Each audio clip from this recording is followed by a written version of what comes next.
el impacto del Evangelio a todo el mundo, Jesucristo nos dio la fórmula. Él nos dio el lineamiento de cómo teníamos que caminar nosotros para que el Evangelio viniera y fuera una gran bendición a nivel mundial. Recordemos nosotros la oración de Jesús allá en San Juan capítulo 17.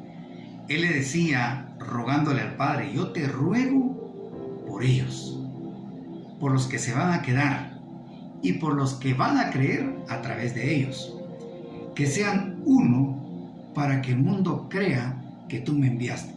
Y Jesús se ponía como ejemplo: Padre, que sean uno, así como tú y yo somos uno.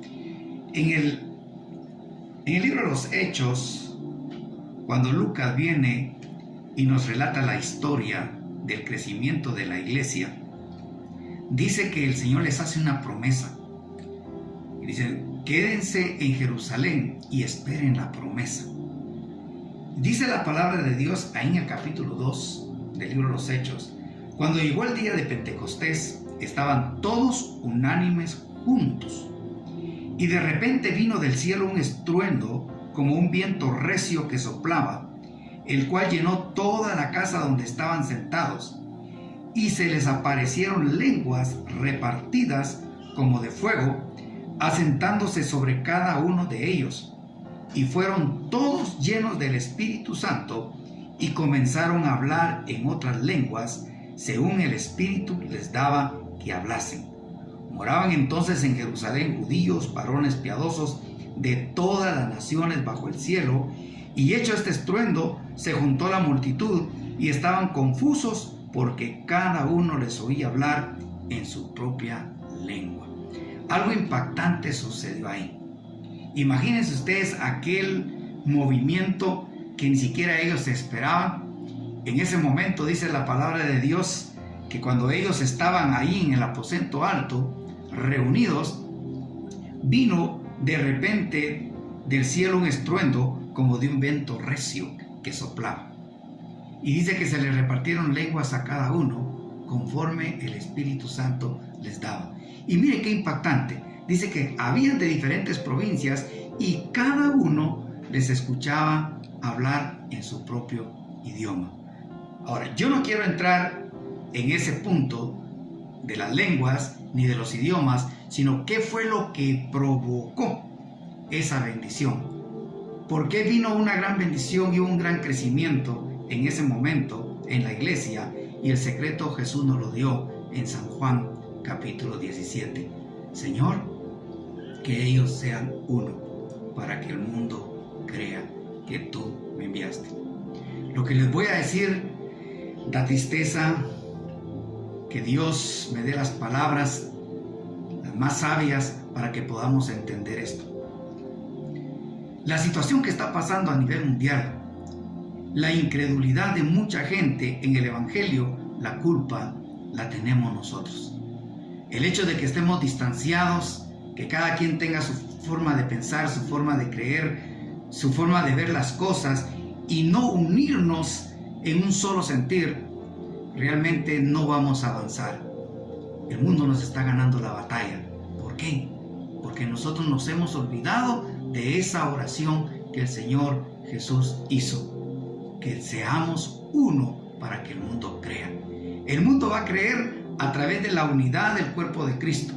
Y nosotros vamos a ver en el libro de Hechos el desarrollo de la iglesia, cómo ellos impactaron su entorno a toda la comunidad, cómo llegaron a las demás naciones a través de la forma que ellos vivían.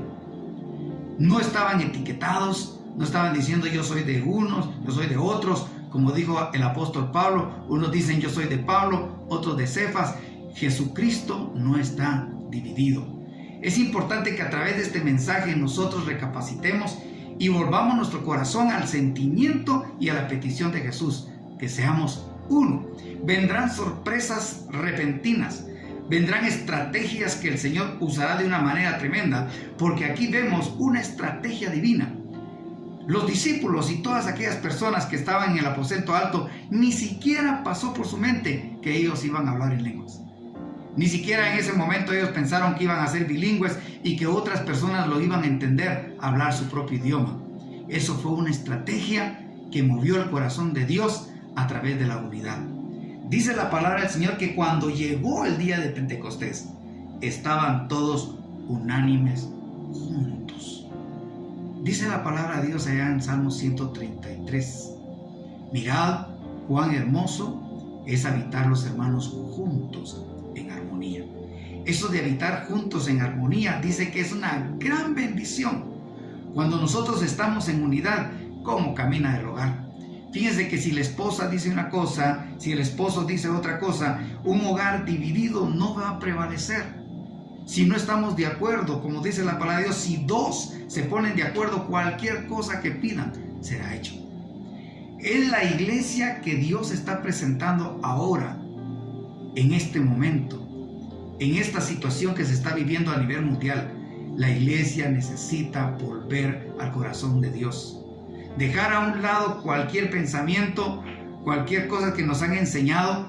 Muchas veces, yo lo digo a nivel de tristeza, pero me enseñaban de que si yo estaba yendo a una iglesia y de repente me invitaban a otra, yo estaba pecando.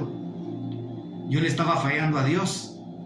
¿Acaso Cristo está dividido? Mientras nosotros estemos divididos, el mundo va a seguir ganando las batallas.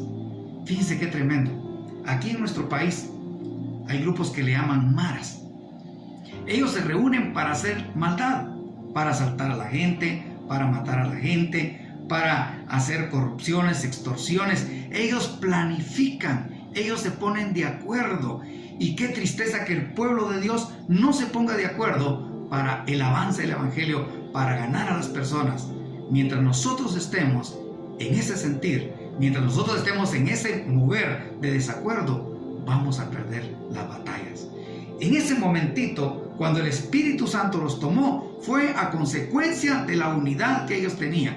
El Espíritu Santo va a ser derramado. Nosotros vamos a ser sumergidos en Él cuando estemos en un mismo sentir con el Padre y con el cuerpo de Cristo.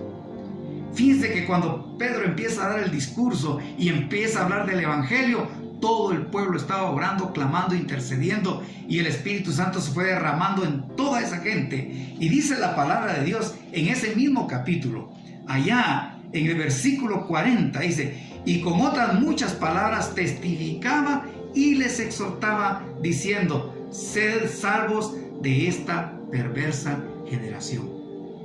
No solo en este tiempo hay una perversa generación, una generación que se ha deteriorado, una generación que ha perdido el valor, que ha perdido el sentimiento del amor al prójimo, una generación que ha perdido los conceptos bíblicos que el Señor quiere que nosotros tengamos.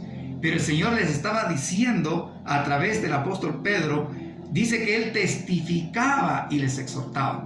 ¿Se recuerdan ustedes que la promesa era: recibiréis poder cuando venga sobre vosotros el Espíritu Santo y me seréis testigos? La primer señal que el Espíritu Santo se ha derramado en nosotros, que hemos sido bautizados en el Espíritu Santo, es que vamos a testificar. Yo puedo tener todos los dones, como dijo el apóstol Pablo. Yo puedo tener el don de fe, el don de profecía, el don de hablar lenguas, pero si no tengo amor, si no estoy dispuesto a sacrificarme, si no dejo aquello de ser egoísta, entonces Dios no me va a utilizar. Yo tengo que entender que tengo que ser un testigo de Dios en el mundo a través de lo que Cristo hizo en mi vida, a través de ese derramamiento del Espíritu Santo en mi vida. Así que dice que los que recibieron su palabra fueron bautizados, y se añadieron aquel día como 3,000 personas. Mire qué campaña. El Señor hizo un milagro de 120 que estaban en el aposento alto, unánimes, juntos. Hubo una cosecha, hubo una gran bendición. Se convirtieron 3,000 personas. ¿Sabe por qué la iglesia crece? Cuando hay unidad. Pero si en la iglesia no estamos de acuerdo, si el cuerpo de Cristo no está de acuerdo, entonces no nos lamentemos, no nos quejemos. Como dijo un hermano, y lo digo con todo respeto, en todas las iglesias siempre van a haber desacuerdos, pero en una cosa todos los pastores, todos los ministros de cualquier iglesia estamos de acuerdo, y ahí no tenemos ninguna oposición en recoger ofrendas y recoger diezmos. ¡Qué tristeza! pero en ganar almas, en buscar estrategias, en realmente mantener la unidad del cuerpo de Cristo, ahí no estamos de acuerdo.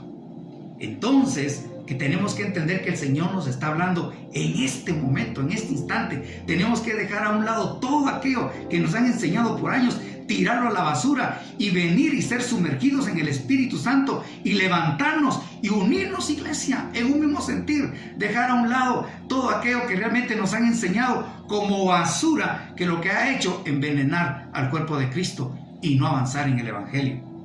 Y dice la palabra de Dios, y con esto quiero ir terminando: y perseveraban en la doctrina de los apóstoles, en la comunión unos con otros. La palabra comunión es una unión común, es tenerlo todo en común, en estar de acuerdo, una unidad que venga realmente a edificar a todos aquellos que nos escuchan, edificar las familias, edificar nuestro país.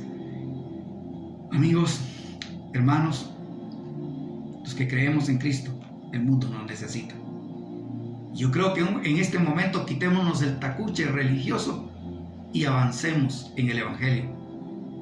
Yo quiero que ustedes estén conscientes de algo.